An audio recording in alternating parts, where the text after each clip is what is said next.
सम्मेलन चाहे विकसित देशों का हो या ग्लोबल साउथ का, चाहे अफ्रीकी देशों के राष्ट्राध्यक्ष मिल रहे हों या फिर तीसरी दुनिया के देशों की बैठक हो या फिर इस्लामिक देशों का एजेंडा चल रहा हो, भारत को कोई भी नकार नहीं सकता।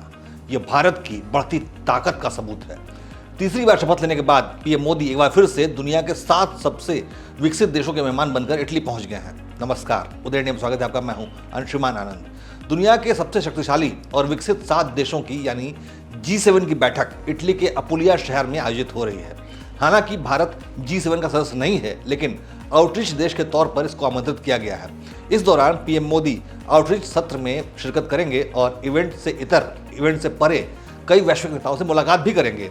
लगातार तीसरी बार पीएम पद की शपथ लेने के बाद मोदी जी का ये पहला विदेशी दौरा है। इस समिट में नरेंद्र मोदी सहित देश और दुनिया की बड़ी अर्थव्यवस्थाओं के प्रमुख जुटे हैं। इसमें अमेरिकी राष्ट्रपति जो बाइडेन से लेकर फ्रांस के राष्ट्रपति एमेनुएल मैक्रों, कनाडा के पीएम जस्टिन ट्रूडो, जापान के पीएम फुशियो किशिदा और ब्रिटेन के पीएम ऋषि सुनक भी शामिल हैं।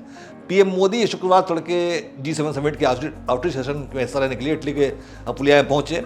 वो दोपहर 2:15 से 2:40 तक फ्रांस के राष्ट्रपति एमेनुएल मैक्रों के साथ द्विपक्षीय वार्ता कर रहे हैं। इसके बाद 2:40 से 3 बजे तक ब्रिटेन के पीएम ऋषि सुनक के साथ पीएम मोदी की वार्ता होगी। इसके बाद मोदी जी शाम लगभग 7 बजे G7 समिट में शिरकत करेंगे। इस दौरान का इटली की पीएम जॉर्जिया मेलोनी के साथ वेलकम फोटोशूट होगा। शाम 5:30 बजे G7 समिट का आउटरीच सत्र शुरू होगा। रात 9 बजे के आसपास पीएम मोदी जर्मनी के चांसलर ओलाफ स्कॉल्ज के साथ द्विपक्षीय वार्ता करेंगे। इसके बाद इटली की पीएम मेलोनी के साथ उनकी मीटिंग होगी। जापान के पीएम किशिदा के साथ मुलाकात के साथ ही पीएम मोदी की बैठकों का दौर खत्म हो जाएगा। आखिर में इटली की पीएम यानी मेलोनी रात्रि भोज की मेजबानी भी करेंगी, जिसमें पीएम मोदी शामिल होंगे। G7 की इस बार की बैठक इसलिए भी विशेष है क्योंकि ये उसकी 50वीं बैठक है, जो कि इटली में 13 से 15 जून तक चल रही है। इसमें 2 आउटरीच सत्र होंगे। इस दौरान आर्टिफिशियल इंटेलिजेंस, जलवायु परिवर्तन और सप्लाई चेन जैसी कई महत्वपूर्ण जो कि नई चुनौतियां हैं दुनिया के सामने, वो इस मुद्दे छाए रहेंगे। इसके अलावा यूक्रेन और मिडिल ईस्ट यानी हमास और इजराइल में जो युद्ध चल रहा है उसका मुद्दा भी छाया रहने की संभावना है। G7 के नेता अन्य विषयों के अलावा आर्टिफिशियल इंटेलिजेंस पर एक विशेष सत्र में शिरकत करेंगे। इस सत्र में पोप फ्रांसिस भी हिस्सा ले रहे हैं। G7 शिखर सम्मेलन की परंपरा के अनुरूप आउटरीच सेशन में इटली ने कई राज्यों और अंतर्राष्ट्रीय संगठनों को भी आमंत्रित किया है। भारत के अलावा इस आउटरीच सेशन के लिए अफ्रीका, दक्षिण अमेरिका और भारत प्रशांत क्षेत्र के 11 विकासशील देशों के नेताओं को भी न्योता भेजा गया है। इसमें इटली ने इंडिया के अलावा ब्राज़ील, दक्षिण अफ्रीका, अल्जीरिया, अर्जेंटीना, मिस्र, केन्या, मॉरिटानिया, सऊदी अरब, ट्यूनीशिया और संयुक्त राष्ट्र का नाम भी शामिल किया है।